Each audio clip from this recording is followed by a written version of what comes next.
Olá, olá, pessoal, já chegando aí na nossa live às 12h15, o pessoal tá aprendendo, tá bem pontual aí. 12h15, como sempre, ao longo dessa semana, nós tivemos a nossa semana vencendo suas fraquezas fundamentais. Olá, olá, minha cara Mariana, Bianca, querida Carol, tudo tranquilo?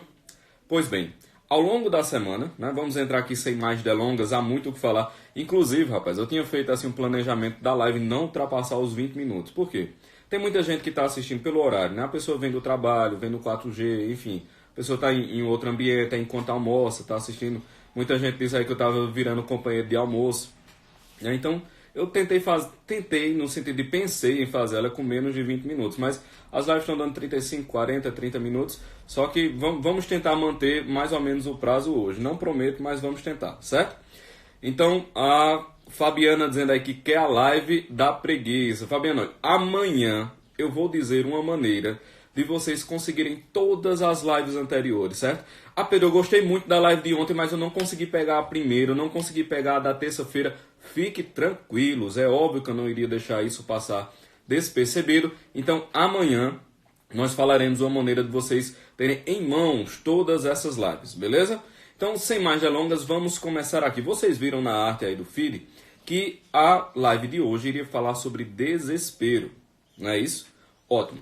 Só que uma pessoa veio me falar no direct algo interessante que eu quero fazer essa ressalva antes de começarmos. Que é o seguinte, quando a gente está falando sobre preguiça, sobre esse ódio à excelência, sobre essa indisposição no agir, alguém comentou o fato das pessoas que estão em depressão, ou as pessoas que estão com alguma modulação que o valha, né? Como a depressão. Pois bem, é claro que quando eu estou falando aqui, eu estou partindo do princípio que a pessoa não está com uma doença física, ela não está com uma questão que precisaria de medicamentos, que precisaria de um acompanhamento, né? E se essa pessoa estiver nisso, é óbvio que o que eu estou falando aqui vem como auxiliar, né? Vem como uma escória, no melhor sentido da palavra, não como algo supérfluo ou secundário, mas no sentido daquela coisa que apoia o tratamento fundamental, né? Alguém me chamou a atenção e eu achei importante pontuar, porque nós vamos falar aqui do desespero. Então, do jeito que for falado, pode parecer que a pessoa fica desesperada por uma culpa, por uma malícia, por uma coisa completamente má. E a gente sabe que chega um ponto de certos processos psíquicos, como a depressão, em que é muito difícil para a pessoa ter uma certa esperança, em que é muito difícil para a pessoa ter uma certa mobilidade com relação a questões relacionadas à preguiça. Esse ímpeto é uma coisa que é física, ou seja, fisicamente a pessoa fica quase que incapacitada de tomar certas decisões. Então você tem que entrar com fármacos, tem que entrar com outros tratamentos, que é exatamente para dar essa força motora na constituição mesmo, constituição material do indivíduo, por assim dizer, certo? Então é importante pontuar isso, né? Eu realmente não tinha me tocado, e aí quando vieram me falar no direct, eu achei que era importante falar antes de nós começarmos. Pois bem, hoje a gente vai falar de uma coisa chamada desespero, e atira a primeira pedra quem nunca na vida ficou desesperado, quem nunca achou que uma coisa não teria solução, quem nunca achou que tudo estava desabado, né? Aquele primeiro amorzinho da adolescência. E aí, Antônio, seu coraçãozinho já foi quebrado, Antônio? Eita, eu não vou nem adjetivar, Antônio, aquela pessoa. Mas enfim, eu não quero falar sobre isso, né? Deixa o coração de Antônio de lado. Mas todo mundo aqui já passou por uma situação dessa, seja nessa situação mais banal, seja numa situação mais concreta de doença, seja numa situação de um defeito que a pessoa não conseguiu se livrar até hoje. Enfim, que você tenta e não consegue. Então, aquilo traz uma situação meio desesperadora.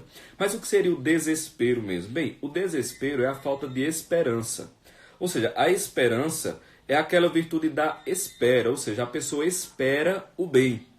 O desespero é aquela pessoa que já não espera mais, certo? Então, a virtude da esperança, ela se contrapõe à desesperança exatamente nesse ponto. Quem está desesperado, ele simplesmente não espera mais receber o bem que ele almeja, o bem que ele desejaria, o bem que ele está vendo muito longe. Ou seja, ele vê o bem que ele quer quase como um lugar impossível de chegar. E vê o bem que ele quer, às vezes, quase como uma miragem, porque o bem se torna uma impossibilidade. Quando o bem se torna uma impossibilidade, como é que você trilha o caminho para o impossível? Não tem como. Então a pessoa fica parada, a pessoa não consegue fazer mais nada, a pessoa não consegue dar mais um passo, simplesmente porque não faz sentido, pô. Não faz sentido dar mais um passo. Porque seria a mesma coisa, você está no deserto, morrendo de sede, e você vê lá longe a miragem de um oásis, mas você sabe que é uma miragem. Bem, se é uma miragem, por que é que eu vou gastar mais energia sob o sol escaldante para caminhar em direção de uma miragem? É mais ou menos assim que funciona a mecânica do desespero na cabeça da pessoa, né? Eu falei cabeça no sentido mais material, mas na alma do indivíduo funciona dessa maneira. Então essa coisa, primeiro, a pessoa não espera mais o bem, a pessoa está desesperado de receber o bem. Esse é um primeiro ponto. O segundo ponto, né, na perspectiva espiritual da virtude da esperança, e aqui muitas pessoas que são católicos, protestantes, às vezes não entendem isso.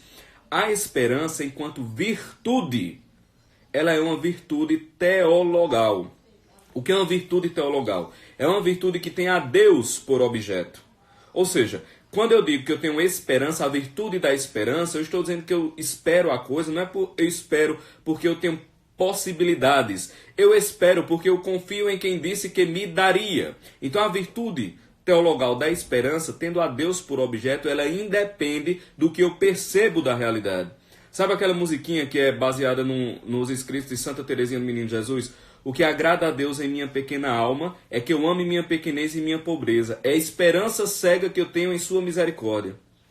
O que é essa esperança cega? É a esperança assim, ó. Você está aqui, a situação inteira está se desmontando, se desmanchando na sua frente. Você olha aquilo, mas a sua esperança não está nas possibilidades naturais. A sua esperança está na confiança de quem disse que lhe daria o bem. De tal modo que você é cego ao que está acontecendo aqui. É uma esperança cega, confiada única e exclusivamente na misericórdia. Então, a virtude da esperança, enquanto virtude teologal, é uma virtude que tem a Deus por objeto e, portanto, por definição, ela não depende do que você está vendo, não depende do que está diante dos seus olhos, não depende da situação que está presente, não depende da dificuldade, não depende do impossível, porque essa realidade material para a virtude da esperança ela é irrelevante. Porque a virtude da esperança, como eu disse, ela é uma virtude teologal e as virtudes teologais elas têm a Deus por objeto. Então, do ponto de vista espiritual, existe uma diferença gigantesca entre você ter a virtude da esperança e você ser otimista. Veja, só pode ter esperança quando não faz mais sentido ser otimista. Então eu estou aqui numa situação em que ser otimista é ridículo. Pronto, é nesse momento que eu posso ter esperança. Porque até então eu tenho um pensamento positivo.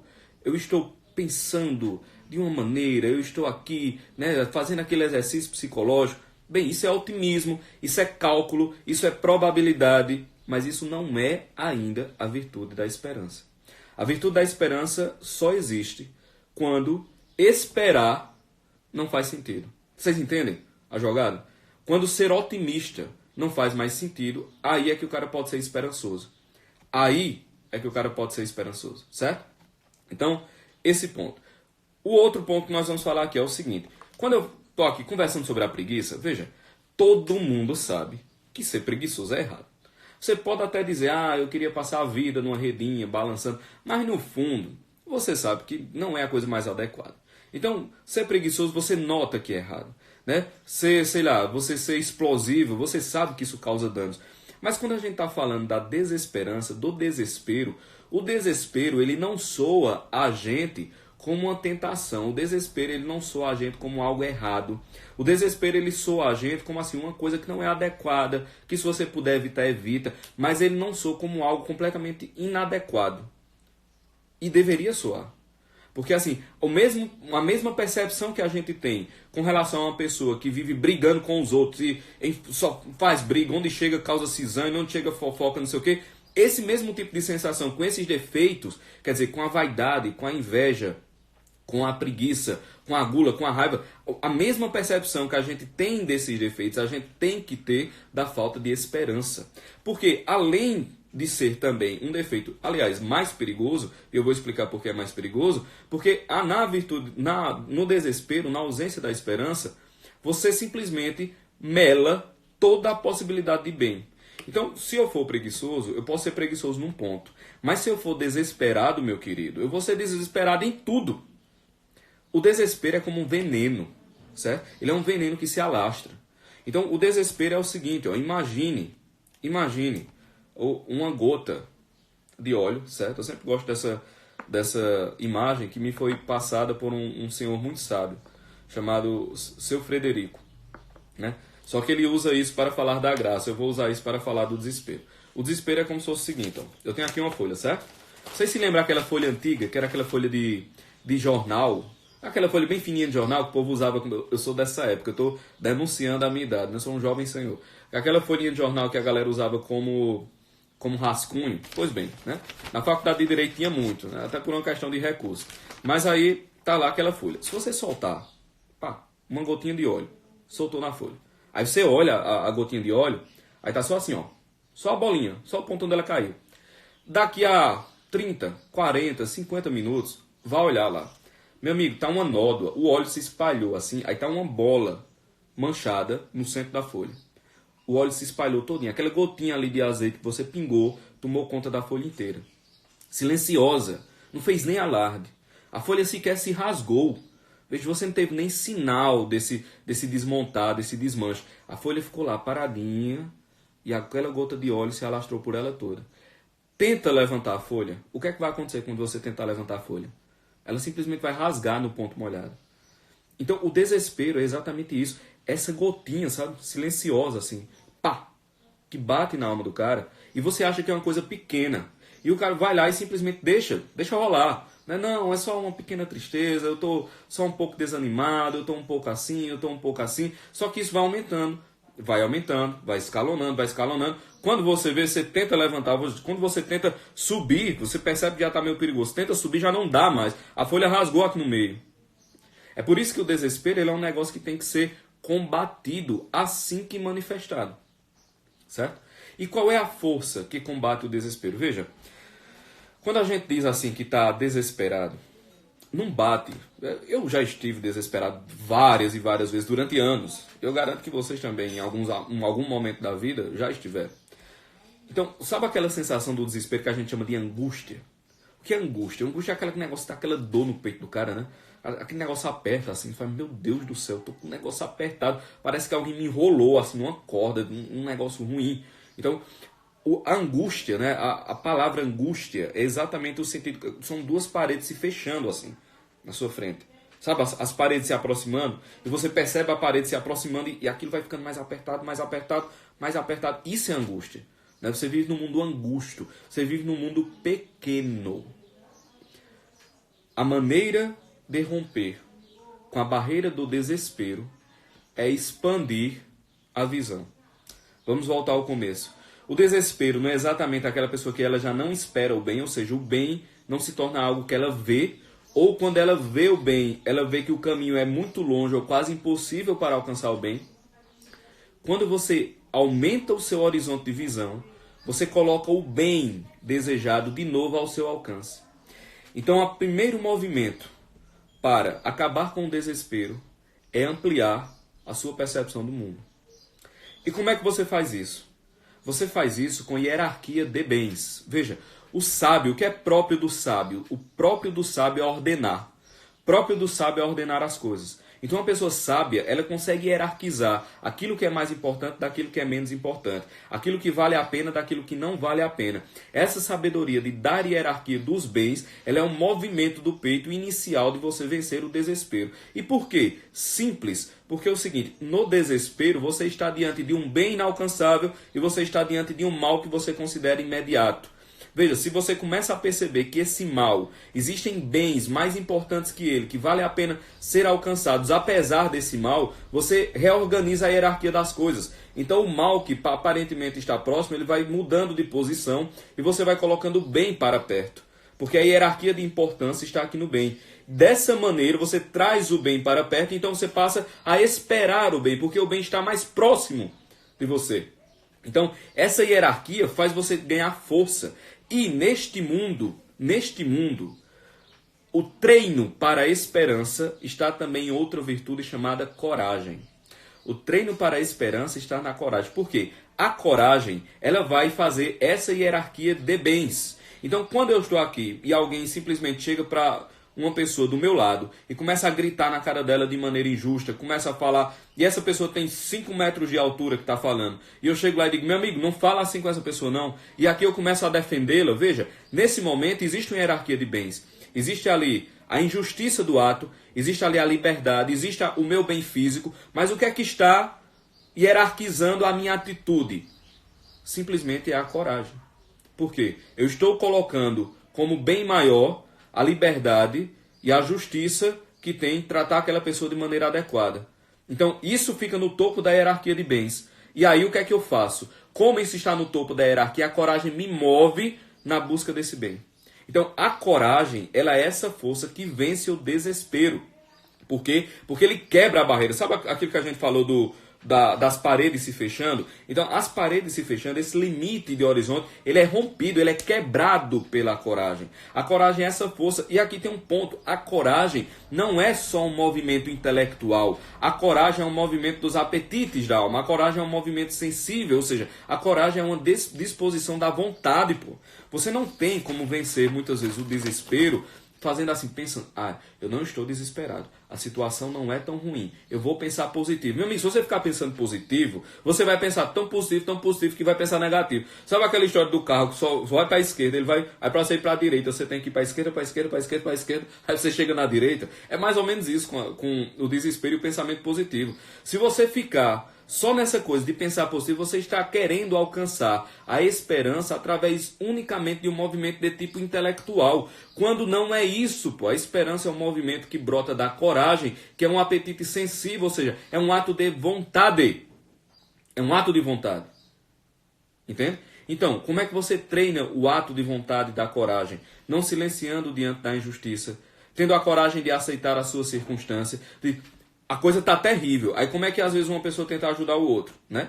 Às vezes é adequado, às vezes não. Na maioria das vezes não. Tenta ajudar o outro dizendo assim, cara, não tá tão ruim não. Mas às vezes tá. Às vezes não tá tão ruim, você diz, não tá tão ruim. Por quê? Porque você tem essa e essa possibilidade, você tem essa e essa coisa. Aí você traz a pessoa de volta. Mas às vezes tá ruim mesmo. E no dia que tiver ruim mesmo, se você ficar dizendo que não tá, você não tá ajudando. É muito capaz de você não ajudar. Porque nesse momento vai ser preciso a coragem para romper com essa linha, com esse horizonte de consciência mais estreito do desespero, entende? A coragem, ela é a coisa que traz o bem para perto. Vamos botar isso na cabeça. A coragem, ela traz o bem para perto de si. Não existe aquela velha frase, né, que atravessa os séculos, que a fortuna, ou seja, o destino, ele favorece os audazes, ele favorece os corajosos. É exatamente isso. Porque é que ao longo dos séculos esse conhecimento virou um ditado. Ao longo dos séculos esse conhecimento virou uma frase. Destilou-se numa frase que é jogada para toda a humanidade. Por quê? Porque pela experiência e erro do conjunto humano, percebeu-se que quando a pessoa é corajosa, quando a pessoa é audaciosa, ela traz o bem para perto. E coloquem essa frase dentro do quadro que nós acabamos de desenhar. Tem aqui o seu horizonte de consciência, tem o bem que você almeja, mas considera impossível, tem você aqui desesperado. A coragem, ou seja, esse apetite, essa vontade, é o que vai empurrar, vai quebrar e vai trazer o bem para perto. Então, de fato, a coragem traz o bem para perto. Não tem como a pessoa querer viver no bem, não tem como a pessoa querer viver na felicidade sem ser corajoso. Isso é impossível. Veja, o covarde sempre será um desesperado. O covarde sempre será um desesperado. A covardia sempre levará ao desespero. A letargia sempre levará à desesperança. Sempre. A coragem é a força. E não é uma força de tipo intelectual. Essa força que brota pela vontade. Você vai ter que ir lá e fazer. Você pode até anotar, você pode até dizer, eu tenho que ser mais corajoso. Como é que eu vou ser mais corajoso? Se você fizer uma lista, 2020 eu tenho que ser mais corajoso. Certo, meu filho? Corajoso como? Coragem, só a palavra, não quer dizer porcaria nenhuma. Ser corajoso como? Seguinte, eu vou ter que chegar lá e dizer para fulano de tal que tal coisa é de tal maneira. Algo que eu nunca tive coragem de dizer. Eu vou chegar lá não com arrogância, não, porque isso também é imaturidade, é infantilidade, é com serenidade. Veja, a coragem, por mais que ela às vezes aconteça em explosões, mas é uma explosão de tipo sereno. Entende? É uma força que pode até ser destruidora, mas é a destruição da poda. Veja, a poda, de certa forma, ela é destruidora. Mas é a poda que vai formar os novos ramos, que vai formar nova folhagem, que vai dar novo espaço, que vai dar mais sombra, que vai dar mais beleza. Então, a destruição da coragem adequada, é a mesma destruição da poda. Não é aquilo que castra para amputar, é aquilo que poda para florir. Percebe? É outra coisa. É a poda do rejuvenescimento. Então, a coragem mesmo, é essa explosão serena, por assim dizer. certo? Esse eliminar da covardia, que a covardia sim é agressiva. Por que a covardia é agressiva? Porque ela gera um mal. E não tem nada mais agressivo e destruidor do que o mal. Então a covardia ela tem essa nota de agressividade. Mesmo que ela seja feita pela omissão, mesmo que ela seja feita pelo não agir, ela tem essa cota de agressividade. O covarde nunca será bom. A covardia nunca gerará bondade. O covarde sempre vai ferir e deixar ferir. Sempre. Sempre. O corajoso, ele até pode deixar se ferir, mas ele se deixa ferir para curar. Ele se deixa ferir para salvar. O covarde não.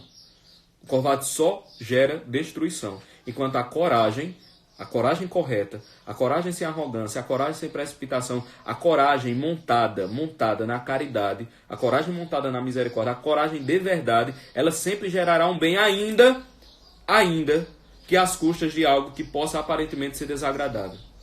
Então, ainda que a minha honra seja difamada, pouco importa, falarei a verdade. Ponto. Ainda que tal pessoa não goste de mim, pouco importa. Para mim está fazendo mal a presença dela, eu vou ter que me retirar. Vocês estão entendendo? É exatamente isso. Pô. A coragem é uma necessidade para o bem viver. Não tem como viver bem sem coragem. E todo indivíduo que não tem coragem vai cair no desespero cedo ou tarde. Cedo ou tarde. E, só recosturando os pontos, a coragem não é esse movimento só da inteligência, a coragem é esse movimento da vontade. Então a pessoa vai ter que ir lá e fazer. Sabe? Fazer com as próprias mãos, sabe? Com o peito aberto, olhando o que tem que ser feito, botando a mão lá, fazendo, caminhando até lá, se expondo no negócio. Então a coragem tem que ser feita dessa maneira, com esse ato de vontade. A pergunta que fica, para mim, inclusive, para você é o seguinte: beleza, o que falta coragem agora? Se a gente olhar direitinho, muitos dos nossos pontos de angústia são pontos de falta de coragem. Isso é meio duro dizer, mas é verdade. Muitos dos nossos pontos de angústia são pontos de falta de coragem. Isso termina germinando, inevitavelmente, pô. É assim, não tem como, é uma fórmula. Entendeu? É matemático isso. Não tem como ser diferente. Essa falta de coragem vai germinar em desespero. E o desespero vai ser completamente destruidor. Por que o desespero vai ser destruidor? Porque simplesmente você nem vai conseguir alcançar o bem, não vai acreditar no bem. Então todas as pessoas que dependem de você para que o bem seja gerado não receberão esse bem, você não vai atrás. Olha, tudo desanda. Tudo desanda. Então assim, é algo que nós temos que buscar de verdade. Para vencer o desespero é a coragem. E a coragem não se traduz em pensamento positivo, a coragem não se traduz em bons propósitos. Ela pode até começar, mas ela não se traduz nisso. A coragem ela se traduz num ato de vontade que realiza a ação corajosa. Simples assim. E certos de que essa ação corajosa, não estou falando de temerariedade. Ah, eu sou muito corajoso, vou pular na frente do ônibus. Não preciso nem dizer, né? Não se trata disso. Não se trata disso de maneira alguma. Se trataria, por exemplo, de você ver uma criancinha que tropeçou no meio da rua, ela tem 2 anos de idade, você vê o ônibus, você corre para o meio da rua e joga a criança para a calçada, ainda que ao custo do ônibus lhe atropelar. O que é que você fez nesse momento? Você hierarquizou os bens. Ou seja, você botou a inocência daquela criança e a incapacidade dela, valia o sacrifício da sua coragem. E hierarquizar os bens é próprio dos sábios. O próprio do sábio é ordenar, é por ordem. Então veja que existe essa simbiose entre a coragem, a sabedoria, a disposição da vontade, a felicidade e o bem. Tudo está linkado. Certo? Tudo, absolutamente tudo está linkado. Ela diz o seguinte: como hierarquizar, né? A Carol pergunta, como hierarquizar os bens? Veja, a hierarquia dos bens, e isso é um problema no nosso tempo, porque os bens estão desordenados. Todos os bens estão desordenados. Primeiro, quando a pessoa tem uma certa dose de imaturidade, ou seja, ela está autocentrada, autorreferente, a hierarquia dos bens dela já vai estar invertida. Por quê? Bem para ela será tudo que faz bem a si própria. E mal para ela vai ser tudo que a desagrade. Então assim, quando a pessoa está nesse estágio, hierarquizar os bens vai ser muito complicado. Sabe por quê? O seguinte, eu estou lá, né? E é aquela passagem da escritura: corrige um sábio e ele te agradecerá. Corrija um tolo e ele virará seu inimigo. Então o cara tá lá, o tolo, essa pessoa que não consegue compreender a realidade, ainda tá nessa coisa de imaturidade, de autorreferência. Aí você vai lá e faz uma correção. Você não foi nem arrogante, você não foi grosseiro, você foi até cuidadoso, você foi polido, escolheu as palavras para que elas não passassem do nível correto, né, de clareza, para não ferir tanto a pessoa. Foi lá e fez a sua correção fraterna. A pessoa que está autorreferente, ela vai ficar com raiva de você, porque na hierarquia de valores dela, aquele prazerzinho de se sentir correta é mais importante do que a verdade que mostra que ela está errada. Percebe? A hierarquia dos bens está adulterada. Então, assim, quanto mais se caminha para a maturidade, mais você percebe que existe uma hierarquia de bens no mundo real que independe das suas sensações, independe das suas possibilidades, independe de qualquer coisa. A realidade, ela tem um substrato que independe do nosso pensamento. A realidade, ela faz parte da cadeia do ser, né? Eu estava dando aula essa semana para os meus alunos exatamente sobre isso, né? A cadeia do ser, né? A hierarquia, desde do ato puro e perfeito até todas as criaturas com potência. Então, assim, a realidade ela faz parte dessa cadeia do ser. Ou seja, existe uma realidade objetiva dentro dela, que independe de nós. E a percepção dessa objetividade é isso que vai fazer você hierarquizar as coisas de uma maneira adequada. Só que essa percepção ela não pode estar sob a lente da imaturidade. Porque se ela estiver sob a lente da imaturidade, vai estar tudo invertido. O cara nunca vai conseguir ver as coisas como deveria ver. Entende? Então, hierarquizar os bens é encontrar a sanidade. Hierarquizar os bens é encontrar a sanidade. Então, minha gente, basicamente é isto, certo? Ele está dizendo aqui que a Lavelle fala algo sobre o suicídio ter a ver com a preguiça, né? Na verdade, o suicídio no sentido da assídia, ou seja, desse ódio à excelência. Nós falamos na live da preguiça, Pedro, mas eu perdi a live da preguiça. Ah, meu querido, aí você assiste a live de amanhã e eu vou dizer uma maneira de você ter a live da preguiça nas suas mãos. E não só a live da preguiça, certo? Porque amanhã vai ser a live mais importante dessa semana. Amanhã nós teremos o quê? O quê? O que é que vocês acham que amanhã nós teremos? Preparem vossos cartões, porque amanhã nós teremos o lançamento oficial da Masterclass 2.0, Aprendendo a Perdoar, certo? Todo mundo fala, Pedro, eu queria entrar 2020 diferente, tá? As coisas têm que mudar na minha vida, eu queria ser mais capaz, mais inteligente, ter mais sanidade. Só que poucas pessoas conseguem juntar isso à capacidade de perdão. Veja, o perdão é sanidade, entende? A capacidade de perdoar é uma capacidade de centrar a pessoa, de tornar mais forte, de tornar a pessoa quase indestrutível. Quem perdoa não se destrói. Quem perdoa não consegue ser destruído. Esse é o ponto, né? O perdão ele torna a pessoa praticamente assim blindado contra muita coisa. Portanto, nós vamos falar porque isso é essencial. Mas como é que você fala sobre perdão se você às vezes não sabe o que é justiça, não sabe o que é injustiça, não sabe diferenciar uma mágoa de um ressentimento, não sabe quando deve receber a correção, quando não deve?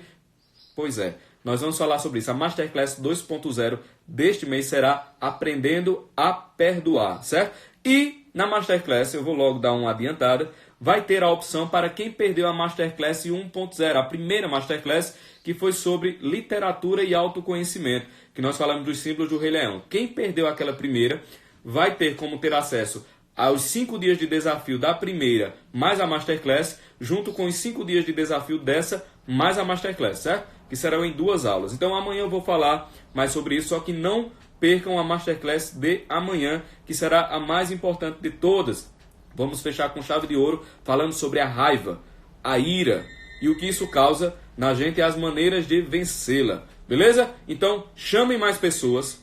Chamem mais pessoas. A gente vai ter que dobrar a meta desse vídeo ao vivo aqui. Chamem mais pessoas para amanhã. Printem essa live, tá certo? Faça aquele print bacana que só vocês sabem fazer. Façam o print dessa live, marquem mesmo, espalhem, botem nos stories, mandem pro pessoal, beleza? E estamos juntos até amanhã, se o bom Deus assim permitir. E abraço, valeu!